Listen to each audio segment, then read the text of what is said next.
Baby अगर पैदा हो भी जाता तो वो एक नॉर्मल लाइफ ना गुजार पाता। तो इस वजह से कुदरत जो है उसको पैदा होने से पहले ही ख़त्म कर देती है। इसके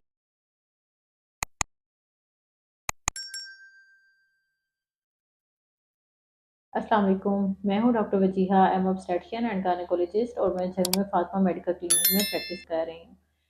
बहुत सी ख़वातीन हैं जो हमारे पास आती हैं और कहती हैं कि डॉक्टर साहबा मैं एक लंबे अरसे से प्रेगनेंसी प्लान कर रही थी और लास्ट टाइम मुझे पीरियड स्किप भी हुए और जब मैंने प्रेगनेंसी टेस्ट किया तो वो भी पॉजिटिव आया। लेकिन अब पिछले 1 घंटे से मुझे पेट में शदीद पेन है और साथ में ब्लीडिंग भी हो रही है। तो जब हम उनका मुआयना करते हैं और देखते हैं तो मिसकैरेज हो चुका होता है। तो बहुत सी प्रेगनेंसीज हैं जो इस इमोशनल और डिवास्टेटिंग मोमेंट को फेस करती हैं। तो आज हम इसी इमोशनल और सेंसिटिव टॉपिक पर बात करेंगे कि मिसकैरेज होता क्या है, मिसकैरेज की रीजंस क्या होती हैं और मिसकैरेज से बचने के लिए हम क्या कर सकते हैं और मिसकैरेज के बाद कब हम दोबारा प्रेगनेंसी प्लान कर सकते हैं। ये सारी चीज़ें आज हम इस वीडियो में डिटेल में डिस्कस करेंगे। तो वीडियो का एंड तक लाजमी देखिएगा ताकि वीडियो में कोई भी इम्पोर्टेंट पॉइंट जो है वो आपका मिस ना हो।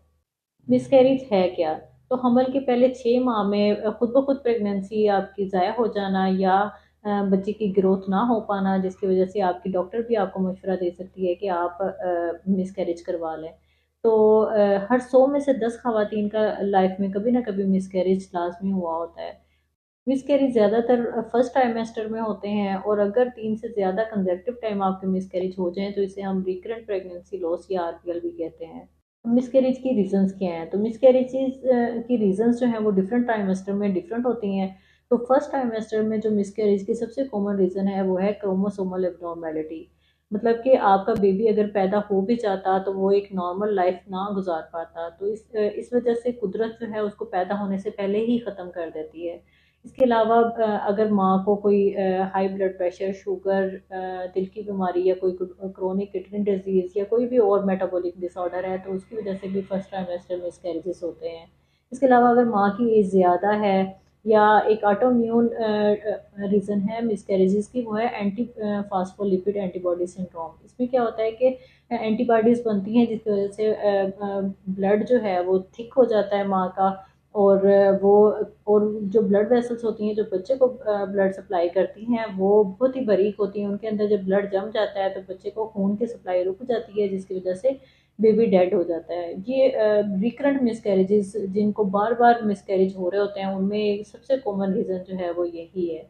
पीसीओडी, थायराइड हार्मोन का बॉडी में उसके लेवल जो है वो एबनॉर्मल होना या प्रोलैक्टिन हार्मोन का बॉडी में ज़्यादा होना, ये भी फर्स्ट ट्राइमेस्टर मिसकैरेजेस की रीजंस हो सकते हैं। इसके अलावा माँ का अंडर वेट होना या ओवर वेट होना, ये भी फर्स्ट ट्राइमेस्टर मिसकैरेजेस की रीजंस हैं। स्मोकिंग और अल्कोहल भी फर्स्ट ट्राइमेस्टर मिसकैरेजेस करवाते हैं। सेकेंड ट्राइमेस्टर मिसकैरेजेस में सबसे कॉमन रीज़न है सर्वाइकल इनकम्पिटेंस।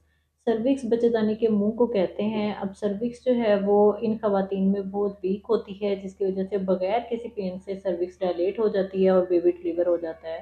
तो इस सर्वाइकल इनकम्पिटेंस को हम नेक्स्ट प्रेगनेंसीज में इस तरह डील करते हैं कि अल्ट्रासाउंड से बार बार सर्विक्स की लेंथ पर फोकस रखते हैं और सर्विक्स के मुंह पर स्टिच भी लगा दिया जाता है जिसकी वजह से नेक्स्ट प्रेगनेंसी हम सेव कर सकते हैं।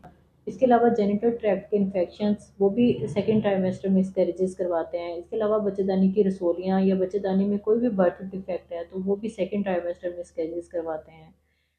मिसकैरेजेस जो है वो बगैर किसी रीज़न्स के भी हो सकते हैं और बहुत सारी खवातीन में बगैर किसी रीज़न के बार बार मिसकैरेजेस हो रहे होते हैं। हर मिसकैरेज के बाद नेक्स्ट मिसकैरेज की चांसेस भी होते हैं, लेकिन ये भी कहा जाता है कि अगर एक मिसकैरेज हो गया है तो 90% चांसेस हैं कि नेक्स्ट प्रेगनेंसी जो है वो हेल्दी होगी। अब मिसकैरेजेस को रोकने के लिए क्या किया जा सकता है? तो सबसे पहला काम जो आपने करना है वो ये कि अपने आप को ब्लेम नहीं करना। जो चीज़ आपके इख्तियार में ही नहीं है तो उसको अल्लाह पे छोड़ देना ही ज़्यादा बेहतर है और अपनी मेंटल हेल्थ पर बिल्कुल भी कॉम्प्रोमाइज़ ना करें। और दूसरी बात ये कि अपना हेल्दी वेट मेंटेन करें और कोशिश करें कि राइट एज में आप प्रेगनेंसी प्लान कर लें। और अगर आपको ब्लड प्रेशर, शुगर या किसी भी किस्म की इस तरह की बीमारी है तो प्रेगनेंसी प्लान करते हुए आप मेक श्योर कर लें कि आपकी बीमारी कंट्रोल में है। इसके अलावा आप जब भी प्रेगनेंसी प्लान करें तो आप फोलिक एसिड लेना शुरू कर दें। और जिन खवातीन की अभी रिसेंटली शादी होने वाली है या शादी करीब है तो उनको तो मैं यही एडवाइस करूँगी कि आप शादी से पहले ही फोलिक एसिड लेना शुरू कर दें। जिसकी डेली डोज जो है वो 5 mg है। इसके अलावा मेक श्योर करें कि आप सिगरेट, अल्कोहल या कोई किसी भी किस्म की कोई ड्रग्स तो नहीं ले रही। और जिन ख़वातीन के बार बार मिसकैरेजेस हो रहे हैं उनको चाहिए कि अपना 3D अल्ट्रासाउंड करवाएं या स्टेथोस्कोपी से अपने बच्चेदानी का मुआयना भी करवा लें, ताकि उसकी रीज़न पता चले कि बार बार मिसकैरेजेस क्यों हो रहे हैं। बहुत सी ख़वातीन हैं जो कि प्रेगनेंसी होते ही बेड रेस्ट पे आ जाती हैं। तो बेड रेस्ट जो है वो नॉर्मली हम एडवाइस नहीं करते, क्योंकि है हल्की फुल्की चहलकदमी से आपकी पेल्विक ऑर्गन्स की जो ब्लड सप्लाई है वो बेहतर होती है, जिसकी वजह से बच्चे की ग्रोथ पे अच्छा असर पड़ता है। कुछ ख़वातीन ये भी पूछती हैं कि मिसकैरेज के बाद हम प्रेग्नेंट तो हो जाएंगी। तो बिल्कुल आप प्रेग्नेंट हो जाएंगी। 90% ख़वातीन जो है वो मिसकैरेज के बाद उनकी नेक्स्ट प्रेगनेंसी नॉर्मल होती है। और कुछ ख़वातीन ये भी पूछती हैं कि हमें कितनी देर का गैप करना चाहिए मिसकैरेज के बाद नेक्स्ट प्रेगनेंसी प्लान करने के लिए। तो अगर आप अपने आप को मेंटली और फिज़िकली फ़िट फ़ील करती हैं तो आप नेक्स्ट साइकिल से और नेक्स्ट मंथ से ही अपनी प्रेगनेंसी प्लान कर सकती हैं।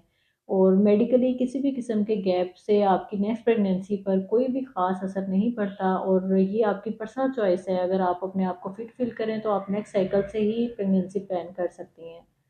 और अगर आज की वीडियो आपको इन्फॉर्मेटिव लगी हो या कुछ हेल्पफुल हुई हो तो please like share and subscribe my channel. और अपना बहुत सारा ख्याल रखिएगा और दुआ में याद रखिएगा। अल्लाह हाफिज़।